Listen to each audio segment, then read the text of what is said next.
सभी शिक्षक और शिक्षिका का एक बार फिर से बहुत बहुत स्वागत है आपके अपने करेंट हेवन के यूट्यूब चैनल पर। साथियों, इस सेशन को अब रोजाना के रूप में एक टैबलेट के रूप में रोजाना फॉलो करिए। मात्र 15 से 20 मिनट का सेशन होगा। हर एक सेशन में हम लोग टॉपिक वाइज पॉलिटी और topic wise geography, topic wise Indian history, इन तीनों सेक्शन को बहुत अच्छे तरीके से कवर किया जाएगा। आज हम जो कवर करने वाले हैं, आज हम कवर करेंगे महाजनपदों का उदय। इससे पहले वाला जो वीडियो आया था, यह 10वां, आप सॉरी 11वें नंबर का यह टेस्ट है। इसके पहले वाला 10 के 10 टेस्ट अगर आप कर लेंगे तो शायद आपको प्राचीन हिस्ट्री अभी तक जो पढ़ाया गया, वह ज्योग्राफी जो पढ़ाया गया अभी तक, वह सब कुछ कवर होता चलेगा। तो प्लीज़ रिक्वेस्ट है, इस सेशन को डेली फॉलो करिए। आपका 50 से 60 नंबर हम बता रहे हैं मित्रों। आने वाले समय में इसमें हम समसामयिक जोड़ेंगे और 50 से 60 नंबर आपका यह कवर करेगा, यह सेशन एकमात्र। और इससे बाहर अगर आ जाए प्रश्न आपके सुपर टेट में या फिर किसी भी एग्जाम में जो आप देना चाहते हैं, तो शायद ही ऐसा कोई क्वेश्चन होगा जो आप नहीं कर पाएंगे। तो चलिए स्टार्ट कर लेते हैं। पहला क्वेश्चन, सूची 1 को सूची 2 से मिलाइए। सूची 1 को सूची 2 से मिलाना है। हम आपको बता दें कि जो महाजनपद थे, महाजनपदों में अगर देखा जाए तो 16 महाजनपद हुआ करते थे बुद्ध के समय। बुद्ध के समय, उस समय हमारे कह लीजिए कि 16 महाजनपदों की संख्या थी। बस उसी महाजनपदों में जो कुछ यहाँ पे दिया है, आपको उसकी राजधानी से मैच कराना है। उसका जो कैपिटल था उससे मैच कराइए। चलिए, पहला इसमें दिया है गांधार। जो गांधार की जो राजधानी थी वो क्या थी, तो बता देंगे। जो गांधार की राजधानी थी वो तक्षशिला था भाई। गांधार की राजधानी तक्षशिला, आपको पता है कहाँ पड़ता है। यह हमारे कह लीजिए कि जम्मू कश्मीर वाले इलाके में, जो कि इस समय पाकिस्तान के पास है। सूरसेन, सूरसेन का जो राजधानी था मित्रों बता देंगे मथुरा, याद रखेंगे। वत्स, वत्स का राजधानी था कौशाम्बी, ये भी याद रखेंगे, बहुत बार पूछा जाता है। अभी हम सारे सिंपल सिंपल भी प्रश्न हैं, बस इसको करिए, बहुत बेहतरीन हो जाएगा आपका सब कुछ। कौशल, कौशल जो है श्रावस्ती, यानी कौशल की राजधानी क्या थी, श्रावस्ती थी, इस बात को याद रखेंगे। और अंग चंपा का। इस तरह से आप याद रख लेंगे इस पूरे को, जो कि आपके लिए इंपॉर्टेंट है। गांधार तक्षशिला से जुड़ा हुआ है, सूरसेन मथुरा से, वत्स कौशाम्बी से, और कौशल श्रावस्ती से, अंग चंपा से। 3-4 बार इस सेशन को देख लीजिए, छोटा सा होगा जिससे आपका रिवाइज होता चलेगा। चलिए अगले प्रश्न पे चलते हैं। महाबुद्ध, यानी कि महात्मा बुद्ध कालीन महाजनपदों की संख्या कितनी थी? उनके समय जो महाजनपदों की संख्या हुआ करती थी वह 16 हुआ करती थी। तो सभी लोग को जानकारी होगी इसका। 16 महाजनपदों के विषय में हमें विस्तृत जानकारी बौद्ध ग्रंथ एक है जिसे बोलते हैं अंगुत्तर निकाय। अंगुत्तर निकाय, उसमें जानकारी मिलती है। इस बात को याद रखेंगे। जैन ग्रंथ भगवती सूत्र, बौद्ध ग्रंथ अंगुत्तर निकाय और जैन ग्रंथ भगवती सूत्र, याद रखेंगे। भगवती, भगवती सूत्र में, और अंगुत्तर निकाय बौद्ध ग्रंथ है। इसमें इन दोनों में जो कि महाजनपदों की जानकारी हमें मिलता है 16 के 16 को। ठीक है, चलिए आगे चलते हैं। महाजनपदों के बारे में किस बौद्ध ग्रंथ में जानकारी मिलती है? फिर से वही चीज देखिए, वही प्रश्न हमने आपको बताया लेकिन यहाँ पर आ गया है। बता देंगे अंगुत्तर निकाय में। अंगुत्तर निकाय में हमें बौद्ध ग्रंथ एक है अंगुत्तर निकाय, जिसमें हमको 16 महाजनपदों की जानकारी दी जाती है। अगर पूछा जाए, फिर से बता दें, जैन ग्रंथ कौन सा है जिसमें 16 महाजनपदों की जानकारी मिलती है? तो बता देंगे भगवती। क्या भैया? भगवती निकाय, भगवती सूत्र। इस तरह से याद रखेंगे। चलिए अगले प्रश्न पे चलते हैं। 16 संस्कारों में उपनयन संस्कार किस क्रम पर है? 16 संस्कारों में जो एक उपनयन संस्कार हुआ करता था वह किस क्रम में आता है? तो 11वें नंबर के क्रम पे आता है उपनयन संस्कार। याद रखेंगे, यहाँ से पूछा जाता है। संस्कार हैं, विवाह के प्रकार हैं, बहुत सारी चीज़ें हैं। तो आप लास्ट तक बने रहिए, आपको इस सेशन से बहुत कुछ सीखने को मिलेगा। डेली बस बेसिस पर आप 7 बजे सुबह आता है, इसको डेली एक चाय पीते समय, नाश्ता करते समय डेली फॉलो कर लीजिए। आपका 60 नंबर इस एकमात्र डेली सेशन से तय हो जाएगा। भारतीय महा भारतीय उपमहाद्वीपों के किस भाग में हड़प्पा संस्कृति का उदय हुआ? आप खुद बताइए। अगर भारत का हम मैप बना दें, भारत का यह हमारा प्रायद्वीपीय भाग है, इधर नॉर्थ ईस्ट का पोर्शन है, और इधर भारत का, इस प्रकार से भारत का मैप है, समझ जाइए। इधर गुजरात है। तो जो भारत में हड़प्पा संस्कृति थी भाई इधर ही था, यहीं पे था ना भाई। यह यूपी था, यूपी में आलमगीरपुर, और यहाँ पे एक तरह से कह लीजिए जो महाराष्ट्र में था दाइमाबाद, है ना, इस तरह से था ना। फिर मांडा था जम्मू कश्मीर में, फिर इसके बाद सुतका गंडोर था, है ना, ऐसे सुतका गंडोर था जो पाकिस्तान में। इस तरह से भारत का 4 कोने थे, मतलब कि जो सिंधु सभ्यता के 4 कोने थे। तो ये वाला रीजन कहाँ पे पड़ता है, आप खुद सोचिए। यहाँ पे नॉर्थ होता है ऊपर, यहाँ पे साउथ होता है, इधर ईस्ट होता है, और इधर वेस्ट होता है। तो यहीं पे था बीच में, यानी कि नॉर्थ वेस्ट, यानी कि उत्तर और पश्चिम। उत्तर और पश्चिम, उत्तर और पश्चिम में हमारा क्या मिला था भैया? हड़प्पा संस्कृति का उदय हुआ था। चलिए अगले प्रश्न पे चलते हैं। 16 महाजनपदों में दक्षिण भारत में गोदावरी नदी के किनारे स्थित जनपद का नाम बताइए। अगर हम आपसे पूछें हड़प्पा संस्कृति का ऐसा कौन सा स्थल था जो कि सबसे दक्षिणी भाग में था, सबसे दक्षिण भाग में, तो बताएंगे कौन सा था भाई? दाइमाबाद। दाइमाबाद था सबसे दक्षिण में। भैया गोदावरी नदी किनारे यही तो था। और इसी जगह जो 16 महाजनपद थे, 16 महाजनपदों में असमक, असमक, थोड़ा सही कर लीजिएगा इसे, असमक। यह था कहाँ पर? दाइमाबाद, यानी कि दाइमाबाद के आसपास था, गोदावरी नदी के तट पर था। इस बात को याद रखेंगे। मांडा जो था हमारा हड़प्पा सभ्यता का, वह कहाँ था? जम्मू कश्मीर में था, जो कि रावी नदी के तट पर था। और एक हमारा यहाँ पे आलमगीरपुर था, हिंडन नदी के तट पर, जो कि यूपी के मेरठ से था। और सुतका गंडोर था, जो कि कहाँ पे था? यह था हमारा बलूचिस्तान वाले इलाका में, किसमें? पाकिस्तान के पास था, पाकिस्तान में था, इस समय पाकिस्तान में है भी। चलिए याद रखेंगे। असमक जो है 16 महाजनपदों में ऐसा जनपद है जो कि सबसे दक्षिण भारत में स्थित है, मतलब सबसे ज़्यादा दक्षिणी है। चलिए नेक्स्ट चलते हैं। भारत के प्राचीनतम प्राप्त सिक्के किसके बने थे? जो भारत के सबसे ज़्यादा प्राचीनतम प्राप्त सिक्के तो भैया पता है किसके बने थे? सब बच्चे इसमें गलत करते हैं, पता है, सब तांबा लगा के आते हैं। लेकिन आप याद रखिएगा, भारत के प्राचीनतम प्राप्त सिक्के आहत सिक्के हुआ करते थे, या उनको पंचमार्क सिक्के कहते थे, या फिर कह लीजिए उसे चांदी के बने हुए रूप में उसको देखा जाता था, जिसे पंचमार्क के नाम से जानते थे। तो याद रखना, वो चांदी के बने हुए थे भाई। ये बहुत ज़्यादा इंपॉर्टेंट है साथी, यहाँ से बहुत ज़्यादा प्रश्न आता है, बच्चे तांबे लगा के आते हैं, लेकिन आपको लगाना है चांदी। इनके ऊपर ठप्पा देकर निशान बनाया जाता था। आज तो ढलैया होता है हमारे 4-5 जगह, है ना? जैसे मध्य प्रदेश में है, हमारा कोलकाता में है ढलैया का स्थान, मुंबई में है, चेन्नई में है। ये सब ढलैया वाले स्थान है, जहाँ पे सिक्कों की ढलैया होती है। इसलिए इन्हें आहत सिक्कों या फिर पंचमार्क सिक्के के नाम से भी जाना जाता है। सिक्के 6ठी शताब्दी ईसा पूर्व से मौर्य काल के बीच प्राप्त हुए थे, याद रखना है। वहाँ से सिक्के देखने को मिलता है हमें, मौर्य काल से। उज्जैन का प्राचीन काल में नाम क्या था?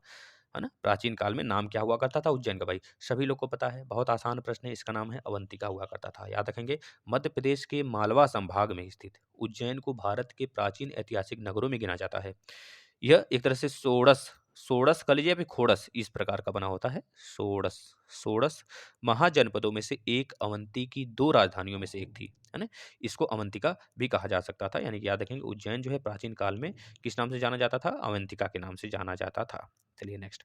उदयन उदयन वासवदत्ता की दंत कथा संबंधित है। उदयन वासवदत्ता की जो दंत कथा है वह किससे संबंधित है? बता देंगे, उज्जैन से संबंधित है। किससे संबंधित है? उज्जैन से। उदयन वासवदत्ता की दंत कथा उज्जैन से संबंधित है। इस कथा को महाकवि भास ने अपने स्वप्न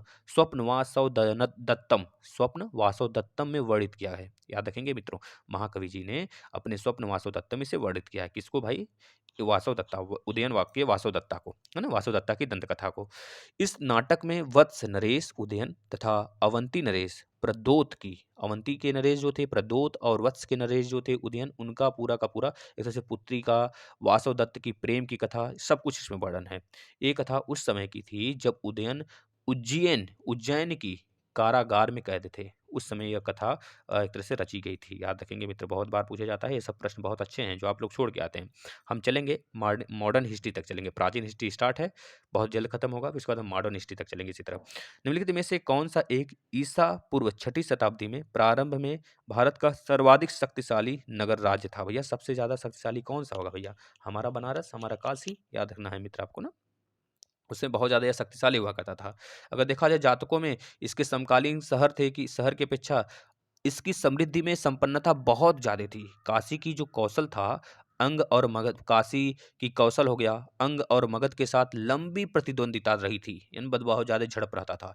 जैसे कौशल हो गया, अंग हो गया, मगध हो गया, इनसे पटता नहीं था काशी का। इनमें सर्वोच्चता के लिए लंबा संघर्ष भी चला था कि कौन सर्वोच्च है। तो बाद में पता चला था काशी सबसे ज़्यादा पावरफुल है। चलिए नेक्स्ट।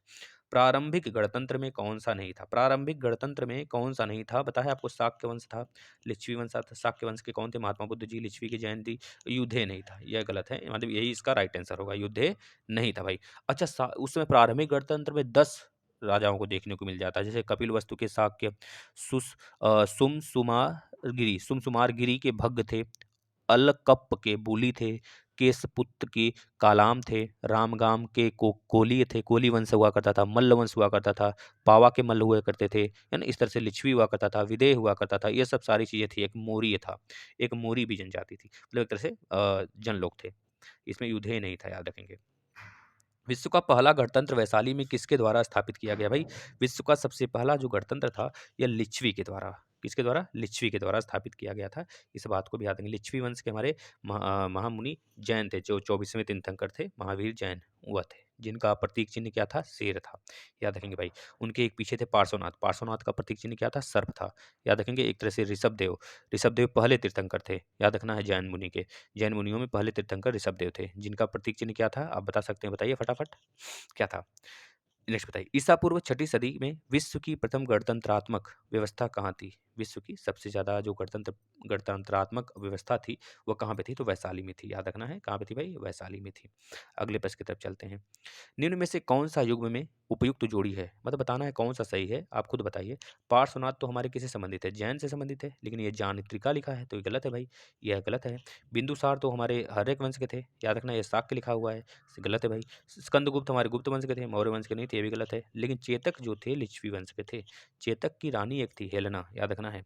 चेतक की रानी हेलेना जो थी, उनका चंद्रगुप्त नरेश यानी कि जो चेलना नाम था, चेलना चेलना चेलना उनका जो है चंद्रगुप्त के बेटे यानी कि बिंबिसार से उनका विवाह हुआ था। इस प्रकार से याद रखना है। लिच्छवी वज्जी संघ के प्रधान वंशों में से एक था। लिच्छवी वंश वज्जी संघ के प्रधान वंशों में से एक था। बाद में जब इनका शादी हो जाता बिंबिसार से, तो पूरा का पूरा जो उज्जैन वगैरह था सबको मिला लिया जाता है एक में। नेक्स्ट, छठी शताब्दी ईसा पूर्व के 16 महाजनपदों में से विषयों में निम्नलिखित में से किस बौद्ध ग्रंथ में सूचना मिलती है? किस बौद्ध ग्रंथ में 16 महाजनपदों की एक तरह से सूचना मिलती है? भाई हमने तो बताया अंगुत्तर निकाय या मंगुत्तर निकाय हो गया, याद रखेंगे अंगुत्तर यहाँ पे कर लीजिएगा। अंगुत्तर निकाय में जानकारी मिलती है भाई। भगवत किसका है? भगवत है उज्जैन जैनियों का। जैन का भगवत, भगवत करके है, उसमें जानकारी मिलती है 16 महाजनपदों का। महाभारत के अनुसार उत्तरी पांचाल की राजधानी स्थित थी। महाभारत के अनुसार उत्तरी पांचाल की राजधानी, देखिए इंद्रप्रस्थ तो दिल्ली में पड़ता है, हस्तिनापुर भी दिल्ली में पड़ता है, ये दोनों याद रखेंगे, आपसे पूछा जा सकता है ना? तो यार इसका राइट आंसर होगा अहिच्छत्र। अहिच्छत्र में महाभारत के अनुसार उत्तरी पांचाल की राजधानी स्थित थी। अगले प्रश्न पे चलते हैं। चंपा किस महाजनपद की राजधानी थी भाई? चंपा अंग की राजधानी थी। किसकी भाई? अंग की। अंग की राजधानी क्या थी? उस समय चंपा था। तो कुछ चीजें हैं, बहुत बार पूछ लिया जाता है, जैसे कि उत्तरी उत्तरी बिहार के वर्तमान भागलपुर, भागलपुर जहाँ से एक तरह से केला वगैरह बहुत ज़्यादा फेमस है बिहार के, तो उत्तरी बिहार के वर्तमान भागलपुर तथा मुंगेर जिला के अंग महाजनपद के अंतर्गत ही आते थे वो पूरे के पूरे, जो मुंगेर जिला हो गया, भागलपुर हो गया, ये पूरे के पूरे अंग महाजनपद के अंतर्गत आते थे। और चंपा किस महाजनपद की राजधानी थी? तो बता देंगे अंग का ही था। ठीक है भाई, इसकी राजधानी चंपा थी। महाभारत और पुराणों में चंपा का प्राचीन नाम मालिनी था। क्या था? यह भी पूछा गया है। महाभारत और पुराणों में इसको मालिनी के नाम से जाना जाता था, है ना? याद रखेंगे। दीर्घ निकाय के अनुसार अगर देखा जाए, ग्रंथ है दीर्घ निकाय, उसके अनुसार देखा जाए तो इस नगर का निर्माण की योजना जो है वास्तुकार महागोविंद ने करी थी। याद रखना है, महापरिनिर्वाण सूत्र में चंपा के अतिरिक्त 5 अन्य नगरों को भी शामिल किया गया। जैसे बात करें, राजगिरी हो गया, श्रावस्ती हो गया, साकेत हो गया, कौशाम्बी हो गया, बनारस यानी काशी हो गया। ये सब के सब अंग के मतलब एक तरह से इसमें शामिल थे। चंपा किसकी राजधानी थी? किस महाजनपद का? तो अंग का था। याद रखेंगे भाई। यह कहाँ पे था? आज के बिहार, मुंगेर हो गया, भागलपुर जिला में स्थित है। 6वीं शताब्दी ईसा पूर्व में युक्तिमती राजधानी थी भैया। युक्तिमती जो राजधानी थी भैया, इस देखिए कुरु का होगा, अवंती का तो नहीं होगा। इसका राइट आंसर क्या होगा? चेदी होगा। चेदी की राजधानी क्या थी? उक्तिमती थी। पांचाल नहीं, कुरु नहीं, अवंती नहीं। याद रखना है, आपको पूछा जाता है, ये बुंदेलखंड वाले इलाके में पड़ता है हमारे, है ना? याद रखेंगे। चलिए अगला चलते हैं। नेक्स्ट, गोदावरी नदी के तट पर स्थित महाजनपद था। भाई ये तो आया है प्रश्न, बहुत बार आया। अभी ऊपर हम लोग देखे अस्मक, अस्मक इसका राइट आंसर होगा। अगले प्रश्न पे चलते हैं। मगध की राजधानी कौन सी थी? भैया मगध की राजधानी कौन सी थी बताइए। अब तो इसके लिए हम आपको आंसर दें, इसको छोड़ दें होमवर्क के लिए, या फिर बता दें? बताइएगा आप लोग, एक थोड़ा सा सुझाव दीजिएगा कि लास्ट में आपको एक प्रश्न, जो एक टॉपिक हम पूरा खत्म करते हैं एक दिन में, तो उसका एक प्रश्न लास्ट में आपको आंसर मतलब क्वेश्चन दिया करें, जिसका आंसर आप दे सकते हैं कि नहीं। कहीं से भी खोज कर दीजिए, ढूंढकर। अगर ऐसा आप संभव कर पाते हैं तो हम डेली दिया करेंगे, अन्यथा आप बताइएगा क्या करना है हमें। अगर कोई सुधार करनी है सेशन में, तो सुधार करने के लिए भी आप बताइएगा, उसको सुधार किया जाएगा। इसका पीडीएफ आपको टेलीग्राम पर दे दिया जाएगा। टेलीग्राम का लिंक डिस्क्रिप्शन में मिला हुआ है, मतलब है। अगर फेसबुक पेज भी फॉलो करना है तो फेसबुक पेज भी डिस्क्रिप्शन में है, इंस्टाग्राम भी है, और हमारा करके टेलीग्राम भी है। तो सबको फॉलो करके रखें, जिससे कहीं भी आपको कोई दिक्कत न आने पाए। तो मगध की राजधानी कौन सी थी बता दीजिए। जो मगध की राजधानी थी, आप खुद बताइए। मगध की राजधानी उस समय क्या हुआ करता था भाई? गिरिव्रत, जिसे राजगृह के नाम से भी जानते थे। मगध की राजधानी पर शासन करने वाले प्रथम राजवंश के विषय में बौद्ध ग्रंथों के पुराणों में अलग अलग वितरण मिलता है। जैसे पुराणों के अनुसार मगध पर शासन करने वाला पहला राजवंश बृहदत्त था, बृहदत्त वंश था, है ना? बृहदत्त वंश था। इस वंश के पहले राजा बृहदत्त का पुत्र जरासंध था, जिसने गिरिव्रत यानी राजगृह की को अपनी राजधानी बनाया था। बौद्ध ग्रंथों के अनुसार देखा जाए तो मगध का प्रथम प्रतापी शासक बिंबिसार था, जो हर्यक वंश का था। याद रखेंगे, बिंबिसार हर्यक वंश का था। यह हर्यक वंश से संबंधित है। इसकी मृत्यु 492 ईसा पूर्व में हुई थी। इसके पश्चात अजातशत्रु आ जाता है। अजातशत्रु मगध का शासक बन जाता है। इस तरह से पूरी शासन चली। मगध का प्रारंभिक राजधानी अच्छा क्या था? तो बता देंगे राजगिरी ही गिरिव्रज ही था। अगर पूछा जाए निम्नलिखित में, मतलब कि मगध का साम्राज्य की राजधानी कौन नहीं था? मगध साम्राज्य की राजधानी बहुत सारी थी, कौन-कौन था? तो बता दें गिरिवीरस था, राजगृह था, पाटलिपुत्र था। यह समय-समय के पर इसका चेंजिंग होता रहा, जैसे कि मगध की 3-4 राजधानियाँ थी, तो 3 राजधानी बहुत बार पूछ लिया जाता है। राजगृह हो गया, जो कि आज जम्मू-कश्मीर की तरफ पड़ता है, गिरिव्रज हो गया, पाटलिपुत्र हो गया, यह पूरा का पूरा था, है ना? तो यह पूरा का पूरा था, यह पूरा सेशन आपका खत्म हुआ। इसको फॉलो करिए डेली सेशन और आपको बहुत आनंद आएगा। इसका पीडीएफ आपको टेलीग्राम पे मिल जाएगा। धन्यवाद।